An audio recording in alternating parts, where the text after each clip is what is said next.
রাসূল সাল্লাল্লাহু আলাইহি ওয়াসাল্লাম এর মৃত্যু। রাসূল সাল্লাল্লাহু আলাইহি ওয়াসাল্লাম এর মৃত্যু সম্পর্কে অনেক মুসলমানের মাঝে অস্পষ্টতা ও বিভ্রান্তি রয়েছে। মুসলমানদের মাঝে তো একদল মানুষ বিশ্বাস করেন তিনি মৃত্যুবরণ করেননি, তিনি আমাদের মতোই কবরে জীবিত আছেন, যার কারণে তাকে তারা হায়াতুন নাবী হিসেবে উল্লেখ করে থাকেন। ইত্যাদি কারণে আজকের ভিডিওটি অতি গুরুত্বের দেখাতে হবে। এই ভিডিওতে যে সকল বিষয় আলোচিত করা হয়েছে সেগুলো হলো: ১. রাসূল সাল্লাল্লাহু আলাইহি ওয়াসাল্লাম এর বিদায়ের পূর্বাভাস। ২. অসুখের সূচনা। ৩. মৃত্যুর পূর্বে কি কি করেছিলেন। ৪. জীবনের শেষ দিন। ৫. মৃত্যুর সময়।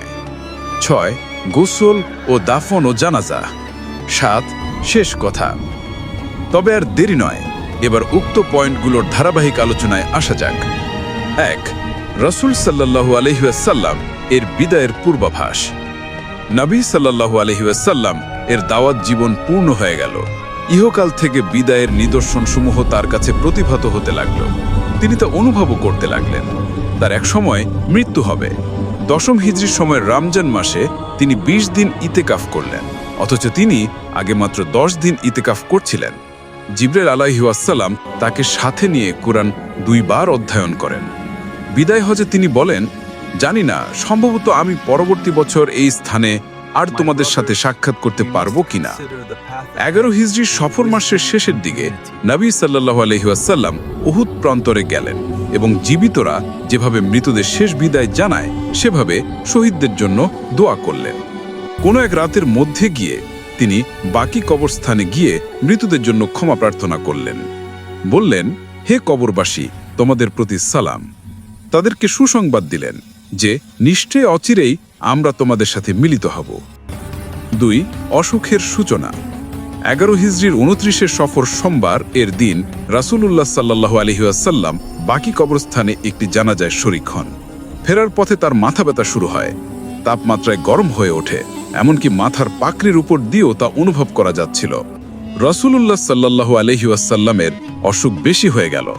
তিনি বিবিকে জিজ্ঞাসা করলেন, আগামী দিন আমি কোথায়, আগামী দিন আমি কোথায়?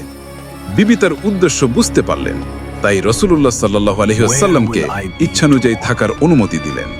তিনি আয়েশার ঘরে স্থানান্তরিত হলেন। আয়েশা রাদিয়াল্লাহু আনহা মুআবেজাত ও নবী সাল্লাল্লাহু আলাইহি ওয়াসাল্লাম থেকে মুখস্থ করা দোয়াগুলো পড়ে পড়ে তার শরীর মুবারকে ফু দিলেন এবং বরকত লাভের আশায় নবী সাল্লাল্লাহু আলাইহি ওয়াসাল্লামের পবিত্র হাতকে তার বুকে রাখলেন। ৩. মৃত্যুর পূর্বে কিটি করেছিলেন। মৃত্যুর ৫ দিন পূর্বে নবী সাল্লাল্লাহু আলাইহি ওয়াসাল্লামের শরীরের তাপমাত্রা আরো চরমে বেড়ে উঠে। তারা তাকে পানির পাত্রের নিকট বসালেন এবং শরীরে পানি ঢালতে লাগলেন। একসময় তিনি বললেন, যথেষ্ট হয়েছে, যথেষ্ট হয়েছে। সে সময় তিনি নিজেকে হালকা মনে করান, তাই মসজিদে প্রবেশ করল, মিম্বরে বসলেন। তখন তিনি মাথায় পাকড়ি বাঁধা ছিলেন। চারপাশের উপস্থিত জনতাকে লক্ষ্য করে বক্তৃতা দিলেন। বললেন, লানাতুল্লাহি আলাল ইয়াহুদি ওয়ান নাসারা ইত্তাখাযু কুবুরা আনবিয়াইহিম মাসাজিদ। অর্থাৎ, আল্লাহর অভিসম্পাত ইয়াহুদ ও খ্রিস্টানদের প্রতি, তারা তাদের নবীদের এর কবর জায়গাতে মসজিদ বানিয়ে নিয়েছেন। তিনি আরো বলেন, হে আল্লাহ, আপনি আমার কবরকে পূজার স্থানে পরিণত করো না। অতঃপর তিনি মিম্বর হতে নেমে জোহরের নামাজ আদায় করেন, আবার ফিরে গিয়ে মিম্বরে বসেন। অতঃপর আনসার সাহাবীদের ব্যাপারে ওসিয়ত করেন। তারপর বললেন, আল্লাহ এক বান্দাকে দুনিয়ার নয়নাভিরাম বিষয় গ্রহণ এবং তার নিকট যা রয়েছে তা গ্রহণের স্বাধীনতা দিলে তিনি আল্লাহর নিকট যা রয়েছে পরকালে তাই গ্রহণ করে নিয়েছেন। আবু সাঈদ খুদরি বলেন, এ তাদের শ্রবণে আবু বকর রাদিয়াল্লাহু আনহু কেঁদে ফেললেন আর বলতে লাগলেন, হে রাসূল, আপনার জন্য আমাদের পিতামাতা কুরবান হোক। আমরা আশ্চর্য হলাম। পরে জানতে পারলাম যাকে বেছে নেওয়ার ইখতিয়ার দেওয়া হয়েছে তিনিই হলেন রাসূলুল্লাহ সাল্লাল্লাহু আলাইহি ওয়াসাল্লাম। আবু বকর আমাদের মধ্যে সর্বাধিক জ্ঞানী ছিলেন। এরপর রাসূলুল্লাহ সাল্লাল্লাহু আলাইহি ওয়াসাল্লাম বললেন, যিনি আমাকে সঙ্গী দিয়ে এবং ধন সম্পদ দিয়ে সবথেকে বেশি ইহসান করেছেন তিনি হলেন আবু বকর রাদিয়াল্লাহু আনহু। আমি আমার প্রতিপালক ব্যতীত অন্য কাউকে যদি খলিল অন্তরঙ্গ বন্ধুরূপে গ্রহণ করতাম তাহলে অবশ্যই আবু বকর রাদিয়াল্লাহু আনহুকে খলিল অন্তরঙ্গ বন্ধু হিসেবে গ্রহণ করতাম। তবে ইসলামিক ভ্রাতৃত্ব ও মহব্বত অবশ্যই রয়েছে। মসজিদ অভিমুখে কোনো দরজা খোলা থাকবে না, শুধুমাত্র আবু বকরের দরজা ব্যতীত। মৃত্যুর 4 দিন পূর্বে রোজ বৃহস্পতিবার রাসূলুল্লাহ সাল্লাল্লাহু আলাইহি ওয়াসাল্লাম 3টি বিষয়ের ওসিয়ত করেন। 1. ইহুদ, খ্রিস্টান ও মুশরিকদের আরব উপদ্বীপকে বের করে দেওয়ার ওসিয়ত করেন।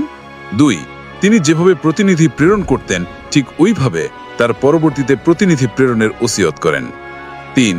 সম্ভবত কিতাব ও সুন্নাহ দৃঢ়ভাবে ধারণ করা, অথবা উসাবা রাদিয়াল্লাহু আনহুর নেতৃত্বে সৈন্যদল প্রেরণ, অথবা উহা তার এই বাণী, সালাত এবং তোমাদের অধীনস্থ কৃতদাসদের প্রতি লক্ষ্য রাখবে।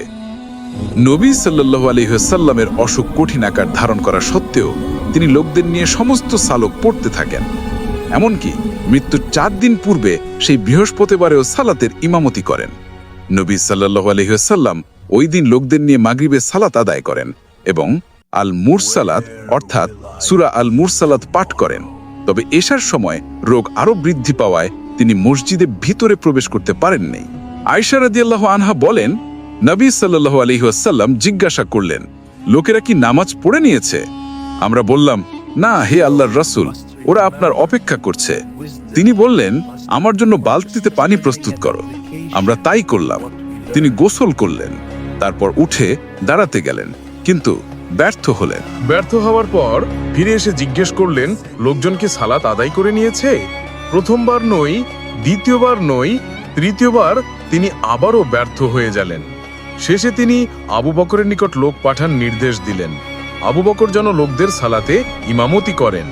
শনিবার কিংবা রোববার দিন নবী সাল্লাল্লাহু আলাইহি সাল্লাম নিজেকে কিছুটা হালকা বুঝতে পেরে 2 ব্যক্তির সাহায্যে জোহর সালাত আদায় করার জন্য বেরিয়ে পড়লেন। তখন আবু বকররা মানুষদের নামাজে ইমামতি করতেছিলেন। তিনি নবীজিকে দেখতে পেয়ে হুজুরের স্থান সরিয়ে যেতে লাগলে নবী সাল্লাল্লাহু আলাইহি সাল্লাম তাকে ইশারায় নিষেধ করে দেন। তিনি সাথের ওই 2 লোককে বললেন, আমাকে তার পাশে বসিয়ে দাও। তারা তাকে আবু বকরের বাম পাশে বসিয়ে দিল। আবু বকর রাসূলুল্লাহ সাল্লাল্লাহু আলাইহি ওয়াসাল্লামের নামাজের অনুসরণ করলেন এবং মানুষকে তাকবীর শোনালেন। 4. জীবনের শেষ দিন। আনাস বিন মালিক বর্ণনা করেন, মুসলমানগণ সোমবার দিন ফজরের সালাতে রত ছিলেন। আবু বকররা তাদের ইমামতি করছিলেন। হঠাৎ রাসূলুল্লাহ সাল্লাল্লাহু আলাইহি সাল্লাম আয়েশার ঘরের পর্দা ফাঁক করে তাদের দিকে দৃষ্টিপাত করলেন এবং মুচকি হাসলেন। তারা সে সময় সালাতের কাতারে ছিল। আবু বকররা পিছনের কাতারে দাঁড়ানোর জন্য পিছনের দিকে যেতে লাগলেন। ভাবলেন নবীজি সাল্লাল্লাহু আলাইহি সাল্লাম নামাজের জন্য বের হবেন। আনাস রাদিয়াল্লাহু তাআলা আনহু বলেন, নামাজরত মুসলিমগণ নবী সাল্লাল্লাহু আলাইহি সাল্লামকে দেখে সাহাবীরা এতটাই খুশি হয়ে গেলেন যে আনন্দে তারা নামাজে প্রায় বিশৃঙ্খলায় পড়ে যাচ্ছিলেন, নামাজ ছেড়ে দেওয়ার ইচ্ছা করে। তখন নবী সাল্লাল্লাহু আলাইহি সাল্লাম তাদের প্রতি ইঙ্গিত করে বললেন, তোমরা সালাত পুরা করো। এরপর তিনি আবার ঘরে ঢুকে পড়লেন এবং পর্দা ঝুলিয়ে দিলেন। তারপর নবীজি সাল্লাল্লাহু আলাইহি ওয়াসাল্লামের উপর অন্য কোনো নামাজের সময় আর আসেনি। সূর্য কিছুটা উঁচু হয়ে উঠলে তিনি ফাতিমা রাদিয়াল্লাহু তাআলা আনহাকে ডেকে কানে কানে কিছু কথা বললেন। তিনি কেঁদে ফেললেন। আবার তাকে ডেকে কানে কানে কিছু কথা বলাতে তিনি হেসে উঠলেন। আয়েশা রাদিয়াল্লাহু তাআলা আনহা বলেন, আমি পরবর্তীতে এ সম্পর্কে জিজ্ঞাসা করলে তিনি বললেন, নবীজি সাল্লাল্লাহু আলাইহি ওয়াসাল্লাম আমাকে গোপনে বলেছিলেন যে তিনি এখন যে ব্যথায় আক্রান্ত তাতেই ইন্তেকাল করবেন, তাই আমি কেঁদেছিলাম। আবার তিনি আমাকে গোপনে বলেছিলেন আমি তার পরিবার থেকে সর্বপ্রথম তার সাথে মিলিত হব, তাই আমি হেসেছিলাম। ফাতিমার রাসূলের সাল্লাল্লাহু আলাইহি ওয়াসাল্লামের উপর মহা বিপদ আচ্ছাদিত হওয়া দেখে বলেন, আমি ওই দিনের মতো উত্তম এবং উজ্জ্বল আর কোনো দিন দেখিনি যেদিন রাসূলুল্লাহ সাল্লাল্লাহু আলাইহি ওয়াসাল্লাম আমাদের নিকট শুভাগমন করেছিলেন। আর আমি ওই দিনের মতো দুঃখজনক এবং অন্ধকার দিন আর পাইনি যেদিন রাসূলুল্লাহ সাল্লাল্লাহু আলাইহি ওয়াসাল্লাম ইন্তেকাল করেন। রাসূল সাল্লাল্লাহু আলাইহি সাল্লাম মৃত্যুবরণ করলে ফাতিমা রাদিয়াল্লাহু তাআলা আনহা শোকাহত হয়ে বলেন, আহা আব্বাজান, যিনি প্রতিপালকের ডাকে সাড়া দিয়েছেন, আহা আব্বাজান, যার ঠিকানা হচ্ছে জান্নাতুল ফিরদাউস, আহা আব্বাজান, আমি তো আপনার মৃত্যু শোক সংবাদ জিবরাইল আলাইহিস সালামকে শোনাচ্ছি। আবু বকররা সুনহ নামক আবাসস্থল থেকে ঘোড়ায় চড়ে ফিরে আসলেন। ঘোড়ার থেকে নামার পর মসজিদে প্রবেশ করলেন। মানুষের সাথে কোনো কথা না বলেই আয়েশার ঘরে প্রবেশ করে রাসূলের দিকে গেলেন। সে সময় তিনি হাবিরা নামক কাপড় দ্বারা আবৃত ছিলেন। তিনি নবীজির চেহারা মোবারক থেকে কাপড় সরিয়ে তার উপর ঝুঁকে পড়লেন, তাকে চুম্বন করলেন এবং যদি তিনি মৃত্যুবরণ করেন বা নিহত হন তবে কি তোমরা আবার পূর্বাবস্থায় ফিরে যাবে, অবিশ্বাসের পথে ফিরে যাবে? বস্তুত যে ব্যক্তি পূর্বাবস্থায় ফিরে যায় সে আল্লাহর কোনো ক্ষতি করতে পারবে না। আল্লাহ অচিরেই কৃতজ্ঞদেরকে প্রতিদান দিবেন।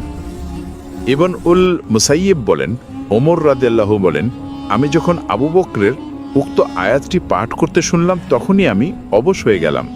আমার দুই পা আমাকে বহন করতে পারল না। তার কাছে উক্ত আয়াত শুনে জমিনে পড়ে গেলাম এবং ইকিন করে নিলাম যে নবী সাল্লাল্লাহু আলাইহি সাল্লাম মৃত্যুবরণ করেছেন। 6. গোসল ও দাফন পর্ব। নবী সাল্লাল্লাহু আলাইহি সাল্লামের কাফন দাফনের পূর্বে খিলাফত নিয়ে আলোচনা শুরু হলো। মুহাজির ও আনসারদের মাঝে সাকিফায়ে বানি সায়েদা নামক স্থানে এ বিষয়ে আলোচনা পর্যালোচনা শুরু হয়।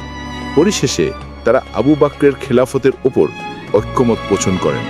এসব কাজেই সোমবারের বাকি অংশ অতিবাহিত হয়ে যায়।